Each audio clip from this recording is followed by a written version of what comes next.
먼저 세계 질서의 변혁 과정을 살펴봐야 되겠습니다.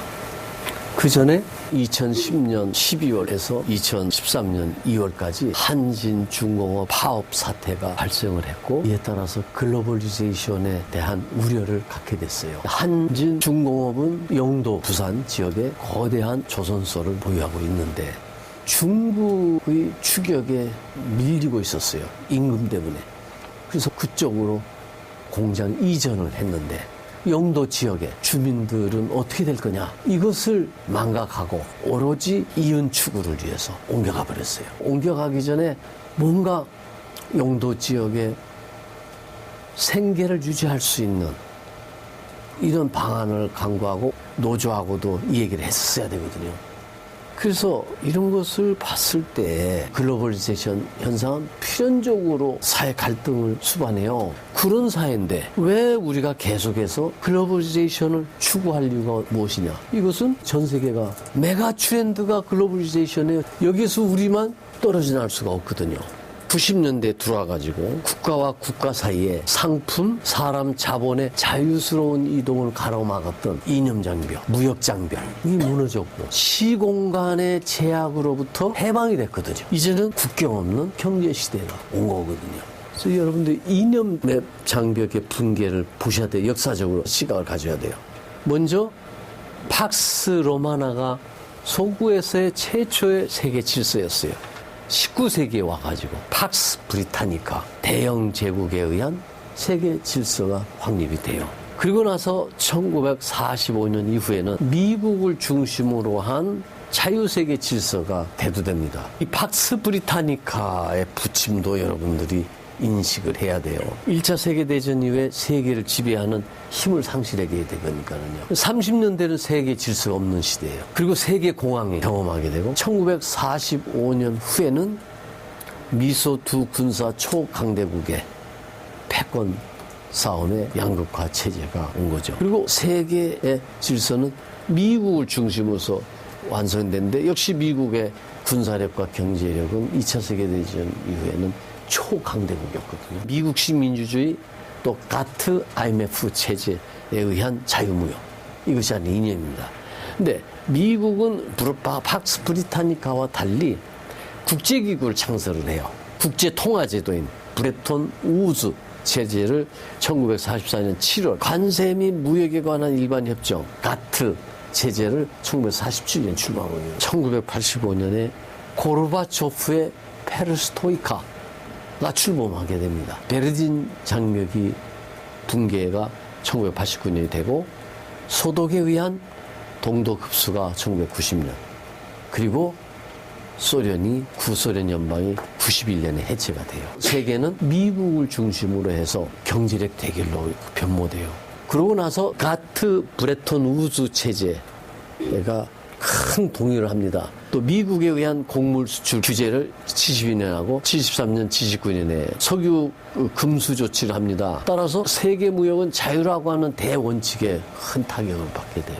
이 가트라고 하는 것은 공산품 관세를 잠진적으로 제거하자는 건데, 선진제국이 경쟁적으로 신보호주의를 채택하고 OECD 국가 내에서 상호 간에 보호무역주의를 하고 하니까 가트 체제가 퇴조를 합니다. 그래서 1986년에 9월에 우루과이에서 가트 회원국들이 모여가지고 공산품만 아니라 서비스 산업, 지적계산권, 또 농산물까지 모든 그 상품 거래에서는 자유무역 원칙을 고수하자. 이렇게 해서 1994년 12월에 우루과이 라운드가 협상이 타결되고 94년 4월에 모로코 마라케시에서 무역 자유화, 공산뿐만 아니라 농산물, 서비스, 교육, 지적재산권, 무역 관련 투자 규제, 환경 문제까지도 확대를 해나가죠. 그러고 나서 1995년에 세계 무역 기구가 출범을 하고 다자간 자유무역 체제의 수호자로서 강력한 집행력을 갖춘 기구가 됩니다. 그래서 92년 이후 미국, 유럽이나 일본, 중국 사이의 경제적 주도권 쟁탈전 시대,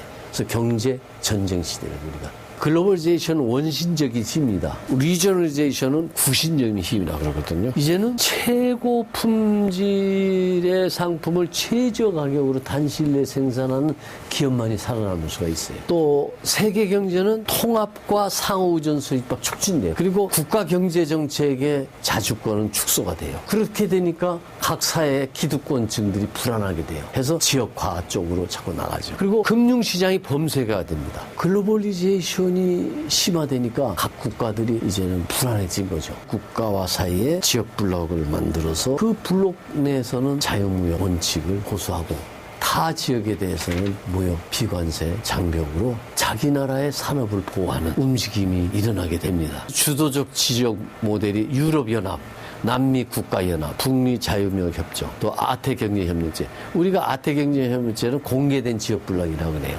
우리 동아시아만은 지역경제 블록이 없느냐, 다른 데 있는데. 그래서 일본과 한국과 중국이 아세안하고 같이 좀 하면 어떠냐. 아직 안 되고 있죠. 그리고 환태평양 경제 동반자 협정은 중국 경제가 도약적으로 발전하니까 한국, 중국, 일본, 호주, 뉴질랜드, 인도, 아세안 이렇게 아세안 플러스 6개국이 함께 포괄적인 자유무역 협정하자. 우리는 빠졌어요. 곧 들어갈 겁니다. 중국 빠지고 10월 5일 날 타결을 했습니다. 그래서 이건 사실상 미일 FTA로 세계 최대 자유무역원이 출연이 이제 보시면은 북미 지역에는 카나다, 미국, 멕시코, 남미는 칠레, 페루하고 뉴질랜드, 호주, 베트남, 말레이시아, 싱가포르, 브루나이 이렇게 12개국이 기업 활동의 국제화 세 가지 국면입니다. 제1국면은 50년대, 70년대. 이 가트 협상에 의해서 관세 미피, 관세 장벽이 낮춰지니까 국가와 국가 사이의 무역 거래가 아주 긴밀하게 됐죠.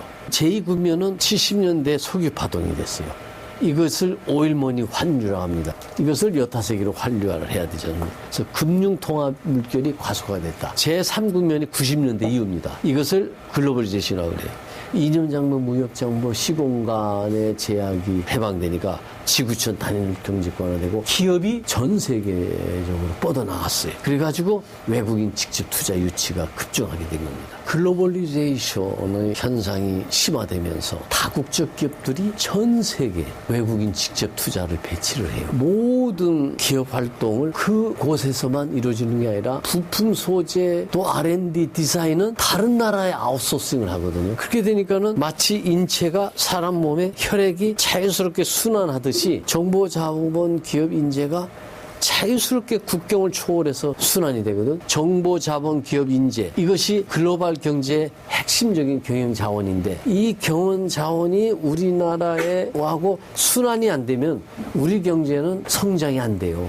정보자본 기업 인재 순환을 지배하는 표준이 글로벌 스탠다드예요. 다국적 기업도 치열한 글로벌 시장에서 살아남기 위해서는 기업 활동을 설계, R&D, 자재 부품 공급, 조립, 마케팅, 물류, 금융 서비스 등 여러 기능으로 분할해가지고 다국적 기업이 보유하고 있는 핵심 역량의 보완적인 경영 자원을 가지고 있는 곳으로 외국인 직접 투자를 배치해. 따라서 새로운 가치와 부는 다국적 기업이 구축한 가치 창출망을 통해서 이루어지고 있다고 봐야 되죠. 이것을 글로벌 가치 사슬이라고 그래요. 한 나라가 다국적 기업에 구축한 가치 창출망에 조인할 수 있느냐 못하느냐에 따라서 그 나라의 경제 성장이 결정이 된다고. 따라서 전 세계가 외국인 직접 유치 쟁탈전을 하고 있다고. 국가와 국가 간에 수출을 통해서 상호 경쟁했다면 지금은 법제도 관습 관원까지 외국인 직접 투자에 유리한 법제도를 가지고 있느냐, 유리한 관습까지 가지고 있느냐로까지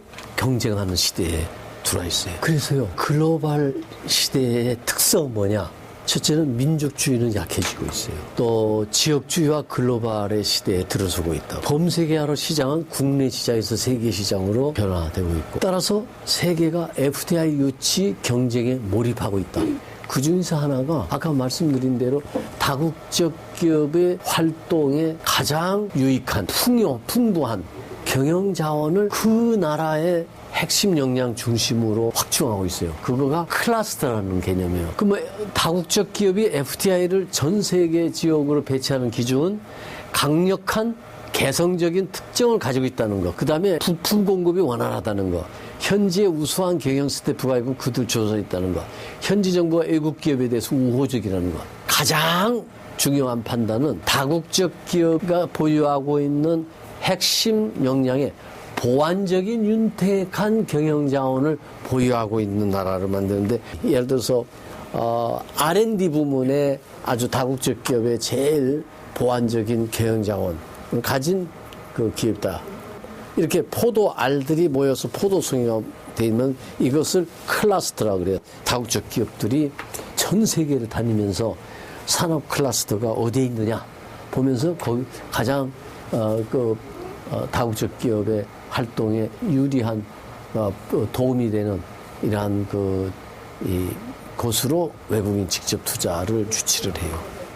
각국의 특유의 핵심 역량 중심으로 국이 나서서 산업 클러스터를 창출해 나가고 있습니다. 이것이 20세기 글로벌 경제 시대에 있어서 국가 간의 경제 전쟁의 실태입니다. 이 다국적 기업의 R&D 활동은 바로 각국에 가지고 있는 산업 클러스터와 연결해가지고 이루어지고 있고, 그것을 글로벌 기술 네트워크라고 합니다. 이것이 유명한 실리콘밸리에 있는 클러스터입니다. IT 부문에서 세계 최고의 수준의 숙련과 지식을 축적한 150개 중소기업들이 모여가지고 산업 군락을 형성하고 있습니다. 번영하고 있는 국가는 세계 도처에 널리 넘쳐나는 기술과 인재를 끌어들여서 자국의 경제 발전 또 고용 창출에 활용을 하고 있어요. 이것이 21세기적 번영의 모델입니다. 지금 2014년 국가별 FDI 유치 실적인데 중국이 1285억 달러, 미국이 924억 달러, 영국이 72억 달러, 우리나라는 그래도 99억 달러 정도. 독일하고 프랑스가 이렇게 조조한 것은 첫 번째는 글로벌 스탠다드에 맞춰서 시장 시스템을 혁신하지 않았다는 것. 두 번째는 특유의 기술, 혁신, 속도가 과거와 달리 신속하게 이루어지지 않고 있지 않는가. 그리고 임금이 참 높습니다. 중국이 글로벌 경제의 총알하고 얘기를 하고 있습니다. 글로벌 경제 움직임을 본능적으로 헤아리는 역량이 있는 국민 같아요. 저 세계 도처에 넘쳐 흐르는 자본과 기술과 인력을 중국의 거대한 시장과 양질의 저렴한 노동력을 바탕으로 흡수해서 자국의 경제 발전에 활용을 하고, 이것을 외국인 직접 투자 견인형 경제발전 모델이라고 그러거든요. 중국의 대약진은 FDI 주도형 견인형 국가발전 전략을 채택했다는 것. 그리고 지방 분권 혁명 이래 중국의 6대 연안 지역, 이 6개 지역들이 서로 치열한 경쟁을 하도록 만들었어요. 동북 삼성은 핵심 역량은 중공업 하이테크 분야 간접 업무 기능의 집적지입니다. 북경 천진해랑은 하이테크 분야 IT 산업의 연구 개발 거점의 직접지고, 또 산동방도 청도 연태 지역이죠. 냉동식품 가공식품에 특화한 생산 집적지거든요. 양자강 델타는 IT 산업 생명공학 반도체 디지털 가전산업 집적지입니다. 복권성 하문 복주입니다. 식품공업 생산 집적지입니다. 주강 델타는 심수 광주 동원지인데 세계 최대 PC 산업 백색 가전산업 조명기기 서플라이 체인을 구비한 부품 산업 집적지거든요. 그 각 지역 특유의 핵심 역량 중심으로 산업 클러스터를 조성해서 외국인 직접 투자를 유치해서 마치 6개 지역이 서로 다른 나라처럼 치열한 경쟁을 하니까 전 세계 FDI를 흡수해버렸어요. 그러니까 글로벌리제이션은 우리가 선택할 수 있는 현상이 아니라 필연적인 현상이고 그 적극적으로 나서야 돼요.